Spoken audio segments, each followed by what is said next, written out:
In March, the Octagon in Las Vegas will host its first appearance of the year for the biggest triumphant fighter of 2024, Alex Pereira, at UFC 313. A long-anticipated showdown for fans as he faces his main rival in the light heavyweight division, Magomed Ankalaev. The co-main event promises to be just as thrilling, featuring a clash between Justin Gaethje and Dan Hooker.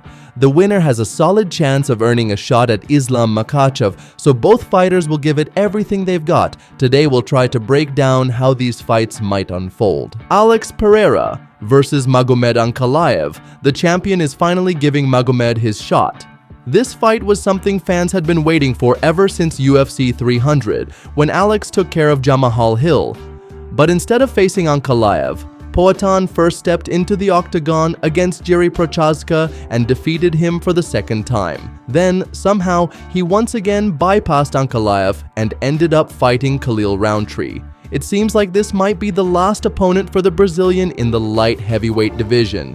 If Alex secures the win, he could set his sights on a new weight class. For Magomed, though, this is his long-awaited chance to finally claim the title. Alex Pereira. If anyone thinks Alex has already reached his peak after delivering an absolutely phenomenal performance last year, they're mistaken. Poatan keeps evolving despite his age, and the UFC brass still has big plans for the Brazilian. That means he hasn't yet hit the highest point of his journey in the premier promotion, striking technique. Pereira possesses immense physical strength, making his strikes devastating. To maintain this power, he focuses heavily on strength training, incorporating deadlifts, squats, and bench presses, along with exercises to reinforce his legs, core, and shoulders. Despite already being an elite kickboxer, he continues refining his striking, timing, and bag work. Alex's most dangerous weapon is his crushing left hook, but his kicking game is just as impressive. Ankalaev will have to deal with the threat of low kicks and half kicks, which significantly affect movement. Pereira's precision stands out. At 5 whole 46 strikes per minute, his accuracy reaches 63%, while his defense sits at 55.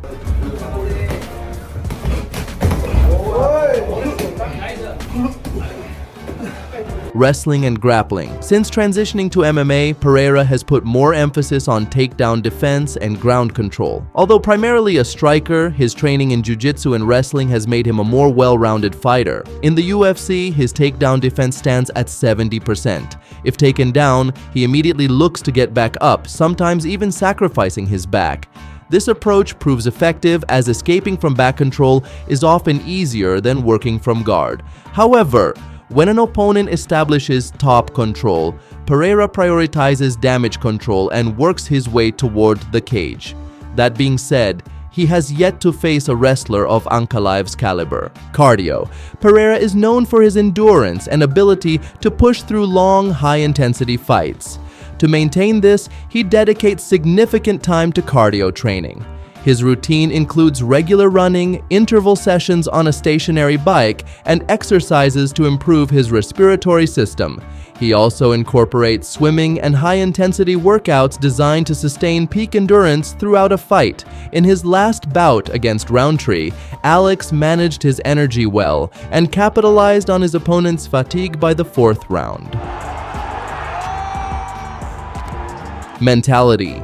A crucial part of Alex's training is building mental resilience. In MMA, where a fight's outcome can change in a split second, staying calm and focused in any situation is essential. Pereira works with coaches and sports psychologists to strengthen his concentration, confidence, and decision-making under pressure. Meditation, breathing techniques, and fight scenario visualization play a significant role in his preparation. These methods help him maintain composure in the toughest moments and handle stress more effectively. Magomed Ankalaev. Magomed stepped into the Octagon twice last year. First, he confidently knocked out Johnny Walker, and then, in a tough fight, defeated Alexander Rakic. Now, Ankalaev faces his most difficult challenge yet, taking on the champion. He previously attempted to claim the vacant title against Jan Blachowicz, but back in 2022, the judges ruled that neither fighter deserved the win. Striking technique. Ankalaev prefers to dictate the pace of the fight, operating at mid-range, using shuttle movements to break his opponent's rhythm, or shifting to combination attacks at close range, staying grounded and working on the step-in. The fighter from Dagestan often shifts his weight from the front to the back leg, moving his head off the attack line, which makes it harder for his opponent to initiate their offense.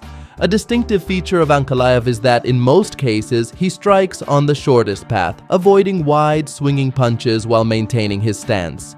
His feet are always under him during attacks, which means Ankalaev rarely loses his balance when striking. Opponents, who often throw punches almost from their hips, find it difficult to react to these strikes. For Ankalaev, it's easy to counter and meet such opponents head-on. His technical knockout in the second fight with Kutsalaba is a prime example of this. As for his striking accuracy, it stands at a modest 52%, with only 3.64 strikes thrown per minute. His defense is solid at 58%. Wrestling and grappling. Magomed originally trained in Greco-Roman wrestling but later shifted to other martial arts. However, wrestling is not his primary strength. He is, after all, more inclined towards striking. Still, if necessary, he is capable of controlling his opponent. For example, in his fight with Blachowicz, Magomed controlled the Polish fighter for 4.5 minutes in the 4th round and an impressive 4 minutes and 50 seconds in the 5th round. His takedown success rate is not the best at 31% and he doesn't attempt them often, only 0.92 attempts per fight. However, his takedown defense is exceptional at 86%. Throughout his UFC career, Magomed has never attempted a submission choke mentality.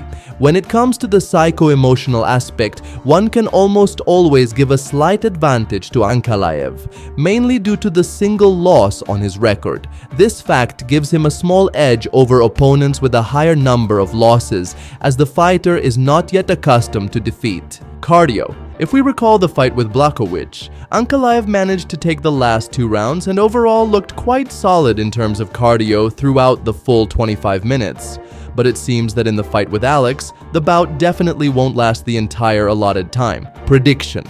It seems that Alex's striking is so phenomenal that it would be extremely dangerous for Magomed to stand with such a master, and despite all the promises on social media to make it a fight without grappling, it's hard to believe that will happen.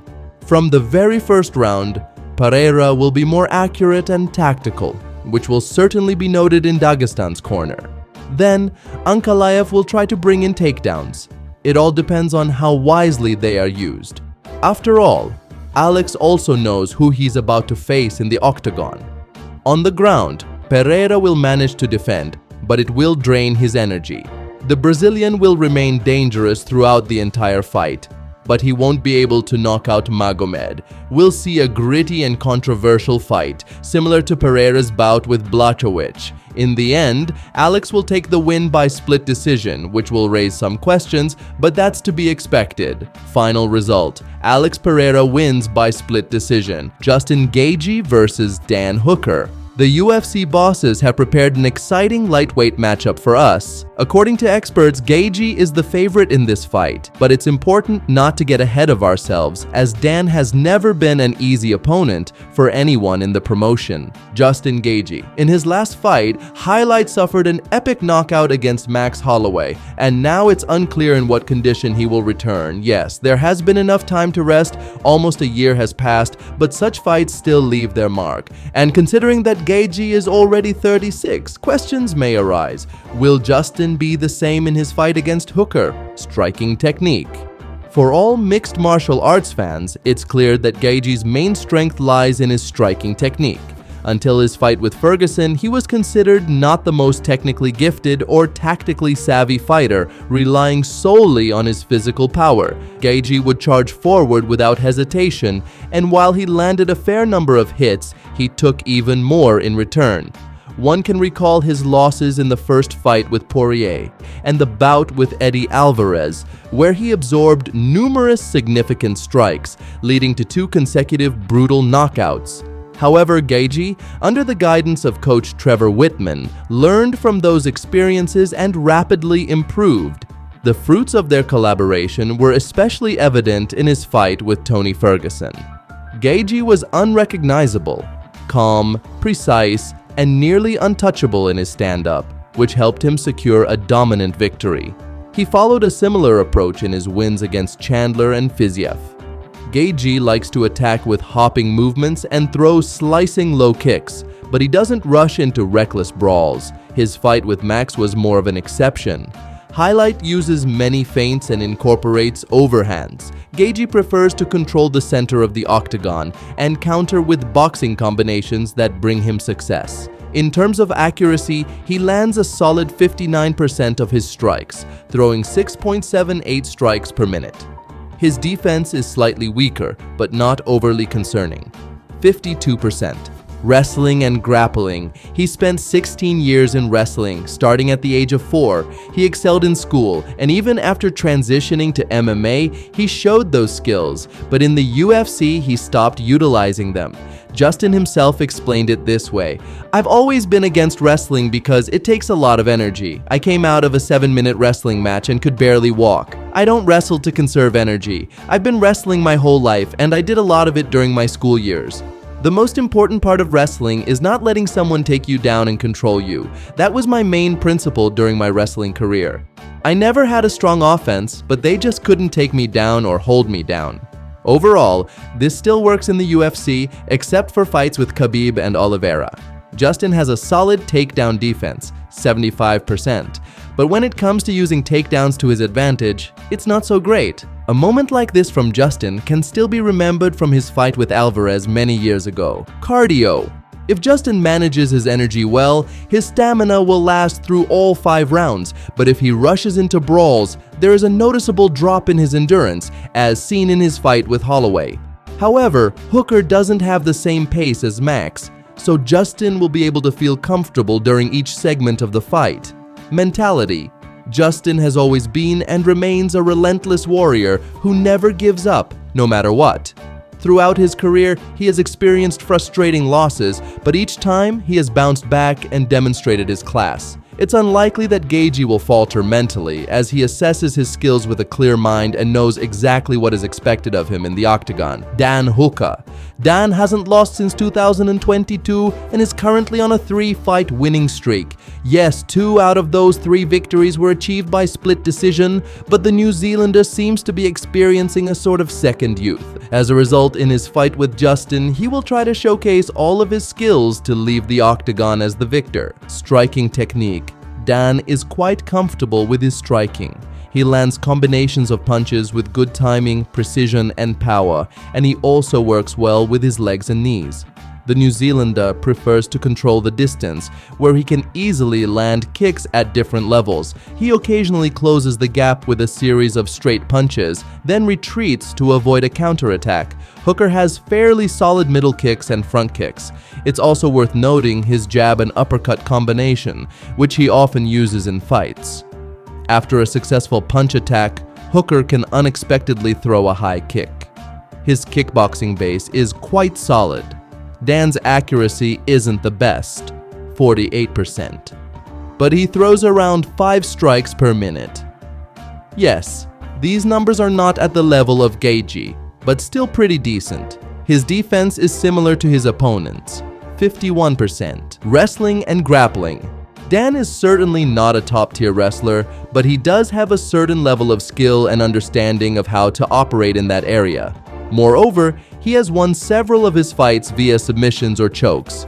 Yes, his last submission victory was way back in 2017 against Mark Diakis, but it's still something to consider. Even though Dan possesses these skills, he's often been submitted by chokes. Yes, Justin likely won't go down that path, but that doesn't change the fact. Nevertheless, the New Zealander boasts an excellent takedown defense at 78%. He himself manages about 0.73 successful takedowns per fight with a success rate of 34%. Cardio. The last 5-round fight Dan had was back in 2020 against Dustin Poirier. Yes, back then the guys put on a real show, and Hooker looked solid throughout the full 25 minutes. He also looked good over the full distance against Paul Felder.